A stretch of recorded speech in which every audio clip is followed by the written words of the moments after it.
Lantas bagaimana kondisi terkini banjir yang melanda kota Bandar Lampung? Kita tanyakan kepada kontributor Berita Satu ada Roy Triyono.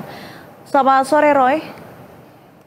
Roy, bagaimana kondisi terkini terkait dengan banjir yang merendam Bandar Lampung? Apakah hingga sore hari ini banjir sudah mulai berangsur surut?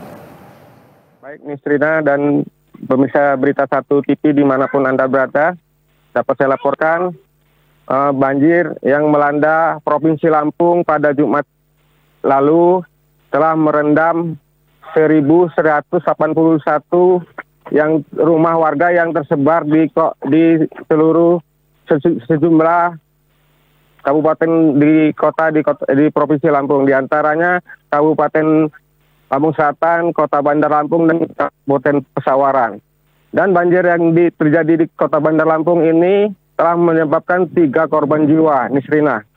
2 orang suami istri meninggal dunia karena ketimpa tembok yang roboh saat hujan deras yang terjadi di Kota Bandar Lampung. Sementara 1 korban lainnya meninggal dunia akibat saat mengendari mobil terseret banjir.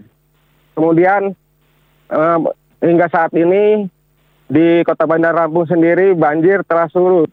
Namun di Kelurahan Pematangwangi, Kabupaten Kecamatan, maksud saya Kelurahan Pematangwangi, Kelurahan Kota Pematangwangi, Kecamatan Tanjung Senang ini masih terdapat belasan rumah yang terendam banjir.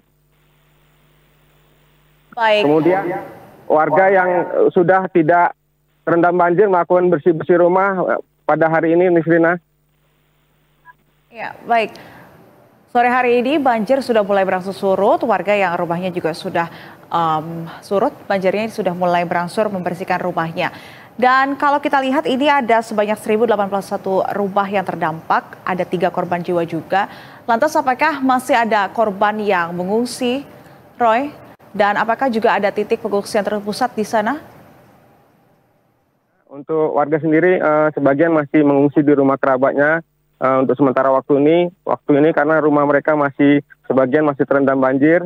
Kemudian Dinas Kesehatan sendiri Kota Bandar Lampung, Dinas Kesehatan Kota Bandar Lampung telah mendirikan posko bagi warga yang terdampak banjir. Mereka mendirikan posko untuk warga memeriksakan kesehatannya. Sementara itu petugas BPBD Kota Bandar Lampung sendiri masih bersiaga di lokasi banjir untuk mengantisipasi adanya banjir susulan di Kecamatan Tanjung Senang ini, Nisrina.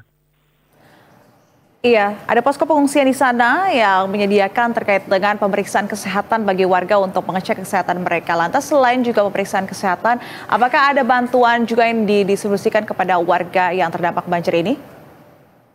Baik, Nisrina, tadi saya sempat berbincang dengan warga di Kelurahan Pematangwangi ini. Mereka menyatakan bahwa untuk bantuan makanan mereka sudah mendapatkan, sementara untuk bantuan air sendiri mereka sudah mendapatkan dari Polda Lampung, air bersih, begitu, Nisrina. Bantuan berupa makanan dan juga air bersih ini sudah diberikan kepada sejumlah warga yang terdampak. Lantas terkait dengan prediksi cuaca hingga beberapa hari ke depan, bagaimana Roy di sana? Apakah juga ada potensi hujan lebat yang bisa memicu banjir ini kembali terjadi? Ya, Nisrina, memang beberapa hari terakhir ini memang di Kota Bandar Lampung masih saja terjadi hujan pada sore hari. Seperti saat ini, saat saya berada di lokasi ini, cuaca terasa mendung, kemungkinan akan terjadi hujan kembali, Nisrina. Warga khawatir jika hujan tidak berhenti, maka rumah mereka, ketinggian banjir di rumah mereka akan semakin tinggi, Nisrina. Lantas bagaimana himbauan dari petugas ataupun juga otoritas setempat terkait dengan keberadaan warga ini? Sebaiknya warga bertahan di rumah atau tetap berada di rumah kerabat atau di tempat pengungsian, Roy? Untuk imbauan sendiri, Nisrina, pihak BPBD sendiri mengimbau untuk warga-warga yang rumahnya berdekatan dengan sungai untuk mengungsi karena dikhawatirkan akan terjadi banjir susulan. Sementara warga yang agak jauh dari sungai memang masih bertahan di rumah mereka masing-masing, Serena. Baik, Roy Triyono melaporkan langsung dari Bandar Lampung. Terima kasih atas laporan Anda. Selamat sore dan selamat kembali bertugas.